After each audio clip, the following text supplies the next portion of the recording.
لا حول ولا قوة إلا بالله العلي العظيم أعوذ بالله من الشيطان الرجيم بسم الله الرحمن الرحيم الحمد لله رب العالمين الصلاة والسلام على محمد وآله الطيبين الطاهرين واللعنة الدائمة على أعدائهم أجمعين۔ محترم ناظرین کرام، السلام علیکم ورحمۃ اللہ وبرکاتہ۔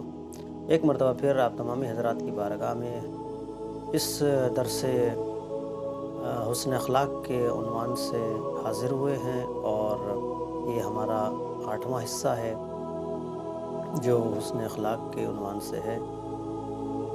محترم ناظرین، مسلسل ہم اہل بیت علیہ السلام کے فرامین کے زیر سایہ اس بات کو سمجھنے کی کوشش کر رہے ہیں کہ حسن اخلاق ہے کیا، اور حسن اخلاق کا ہماری زندگی پہ کیا اثر ہے، اور کس طریقے سے ہم حسن اخلاق اور اچھے کردار کے ذریعے سے لوگوں کو اپنی طرف مبذول کر سکتے ہیں، انہیں اپنی طرف کھینچ سکتے ہیں، اور ہم ان کے قریب ہو سکتے ہیں۔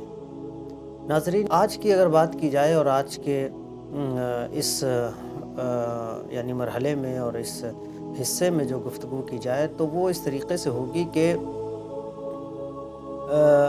حسن اخلاق کا ہماری زندگی میں جو واقعاً جو اثر ہے وہ تو ہے، لیکن پروردگار کی بارگاہ میں بھی حسن اخلاق کوئی چھوٹی چیز نہیں ہے، بلکہ حسن اخلاق بہت بڑی چیز ہے پروردگار کی بارگاہ میں۔ ایک شخصیت ہے جنہیں ہم ابو حمزہ صومالی کہتے ہیں، جن کی ایک خاص دعا ہے جو اس ماہ مبارک میں پڑھی بھی جاتی ہے۔ وہ فرماتے ہیں، جناب امام سجاد علیہ السلام سے نقل کرتے ہوئے فرماتے ہیں کہ امام نے فرمایا، ان احبکم اللہ احسنکم خلقا، تم میں سے اللہ کے نزدیک محبوب ترین بندہ وہ ہے، وہ شخص اللہ کے نزدیک تم میں سے محبوب ترین ہے، جسے اللہ بہت پسند کرتا ہے۔ کون ہے؟ احسنکم خلقا، کہ جس کا اخلاق بہترین ہوگا، یعنی جو بہترین اخلاق کا مالک ہوگا وہ پروردگار عالم کی بارگاہ میں بہت محبوب ترین بندہ ہے۔ پروردگار عالم ہر بندے کو اپنا محبوب بندہ نہیں بناتا، پروردگار عالم ہر شخص کو اپنا محبوب نہیں بناتا، اور ہر بندہ کائنات کا ایسا نہیں ہے کہ جس کے لیے کہا جائے کہ پروردگار عالم اس کو بہت پسند کرتا ہے اور اس سے محبت کرتا ہے۔ وہ چنندہ لوگ ہوتے ہیں جنہیں پروردگار عالم اپنا خاص بندہ اور پسندیدہ بندہ قرار دیتا ہے۔ ان میں سے ایک بندہ وہ ہے کہ جو حسن اخلاق کا مالک ہے، جس کے پاس حسن اخلاق پایا جاتا ہے۔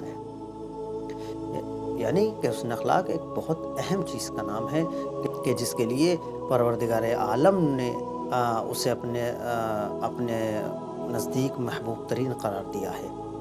محترم ناظرین، اگر ہم بات کریں اور اس مسئلے پہ غور کریں اور سوچیں کہ کس وجہ سے ہمارے ہاں جو مسائل ہیں اور جو پریشانیاں اور جو اختلافات ہیں، اس کی وجہ صرف اور صرف یہ ہے کہ حسن اخلاق سے انسان دور ہے اور بد اخلاقی اس کے اندر بھر چکی ہے، جبکہ بد اخلاقی ایک خطرناک شے ہے اور اس سے بچنا چاہیے۔ بہرحال حسن اخلاق کے جو مالک ہوتا ہے اللہ ایسے ہی کسی کو وہ نہیں کرتا، جو اپنا محبوب بنایا ہے اس کی وجہ کیا ہے؟ ظاہر ہے اپنا محبوب صاحب حسن اخلاق کو بنایا، اس کی وجہ کیا ہے؟ چونکہ حسن اخلاق کا مالک جو شخص ہوتا ہے اس کے پاس کچھ چیزیں ہوتی ہیں، کچھ اس کی خواص ہوتے ہیں، کچھ اس کی خاصیتیں ہوتی ہیں۔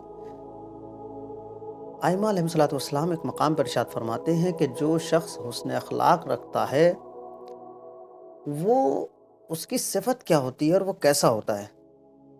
سب سے پہلی صفت اس کی یہ ہوتی ہے کہ ان یکون الرجل کثیر الحیا، کہ وہ انسان، وہ شخص بہت زیادہ باحیا ہوتا ہے، قلیل الاذی، اور کسی کو اذیت بہت ہی شاذ و نادر ہوتی ہے، کوئی ایسی بات جہاں کسی کو اذیت دیتا ہو۔ صدوق اللسان، اور باتوں میں سچا ہوتا ہے۔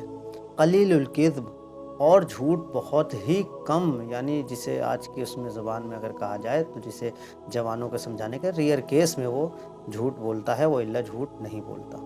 کثیر العمل، عمل زیادہ کرتا ہے، یعنی اعمال صالحہ انجام دیتا ہے، اور اس کی لغزشیں کم ہوتی ہیں۔ قلیل الزلل، لغزشیں کم ہوتی ہیں۔ تو یہ ہے حسن اخلاق والا بندہ، یہ ہے وہ کہ جس کے پاس حسن اخلاق پایا جاتا ہے۔ اسی اب جو ایسا شخص ہوگا، جو ایسا بندہ خدا ہوگا، تو پروردگار عالم اس کو ظاہر ہے اپنی بارگاہ میں محبوب ترین نہیں قرار دے گا تو کیا ہے؟ تو اگر کوئی ایسا ہے تو وہ پروردگار عالم کی بارگاہ میں محبوب ترین بندہ ہونے کے لائق ہے۔ تو ایک مقام پر امام علیہ الصلوۃ والسلام ارشاد فرماتے ہیں کہ اولیاء خدا، اولیاء جو ہوتے ہیں وہ کون ہوتے ہیں؟ خدا کے اولیاء، جبل اللہ اولیاء، یعنی اولیاء خدا گویا اللہ کی نگاہ میں ایک مضبوط پہاڑ کی طرح ہیں۔ اور کس حوالے سے ہیں؟ کیوں؟ ان میں دو صفت پائی جاتی ہے، ایک صفت ہے جس کا نام سخاوت ہے، اور ایک صفت ہے جس کا نام حسن الخلق ہے۔ یہ دو صفات ان کے اندر پائی جاتی ہیں کہ جن کی وجہ سے وہ بہترین طریقے سے پروردگار عالم کی بارگاہ میں اتنے مضبوط ترین بندے بن کے جاتے ہیں۔ بلکہ ایک مقام پر رسالت مآب صلی اللہ علیہ وآلہ وسلم سے کسی نے پوچھا، یا رسول اللہ ای الاعمال افضل، کون سے اعمال سب سے افضل ہیں؟ یعنی یہ دیکھیں بات ہو رہی ہے افضل ترین اعمال کی۔ پیغمبر اکرم صلی اللہ علیہ وآلہ وسلم نے ارشاد فرمایا السخاء و حسن الخلق، سخاوت اور بہترین اخلاق، اس سے بڑا کوئی عمل نہیں ہے، یہ بہترین اور سب سے بڑے عمل ہیں۔ یعنی پروردگار عالم کا حبیب اس طرف ہمیں اشارہ کر رہا ہے، اور بلکہ آگے کا جملہ ہے فَأَلْزِمُوهُمَا تَفُوزُوا، ان دونوں سے لگے رہو، جڑے رہو، یعنی سخاوت سے اور حسن اخلاق سے جڑے رہو گے تو کیا ہے؟ تفوزو، تو تم لوگ کامیاب ہو جاؤ گے۔ یہ ہے دو چیزیں جو بہت اہم چیزیں ہیں بہرحال۔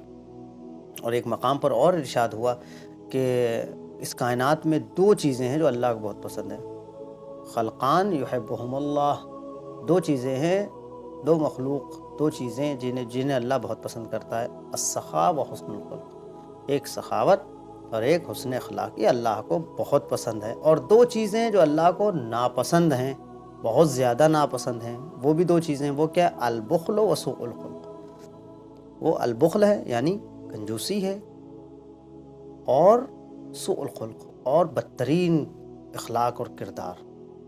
تو محترم ناظرین، ہم اور آپ اس مسئلے میں ہیں، اور اس ماہ مبارک میں ہم جو زندگی ابھی بسر کر رہے ہیں، یہ ماہ مبارک میں بہرحال پتہ نہیں کسے کب دوبارہ یہ ماہ مبارک ملے نہ ملے، لیکن اپنے آپ کو سنوارنے کی اور اپنے آپ کو نکھارنے کی ضرورت ہے، اپنی روح کو صاف ستھرا کرنے کی ضرورت ہے، کیونکہ ظاہراً انسان اپنے آپ کو جسمانی طور سے صاف ستھرا رکھتا ہے اور کر لیتا ہے، لیکن روح صاف ستھری ہونی چاہیے کہ جس سے بہترین ہم پروردگار عالم کی بارگاہ میں جو عمل پیش کریں تو پھر وہ اعلیٰ ترین عمل بن کر پروردگار عالم کی بارگاہ میں جائے۔ محترم ناظرین، آج کی گفتگو یہیں تک ہے، انشاءاللہ کل ایک دوسری گفتگو کے ساتھ اس کے آگے کی گفتگو کو لے کر حاضر ہوں گے۔ تب تک کے لیے آپ کی خدمت سے وداع چاہتے ہیں۔ السلام علیکم ورحمۃ اللہ وبرکاتہ۔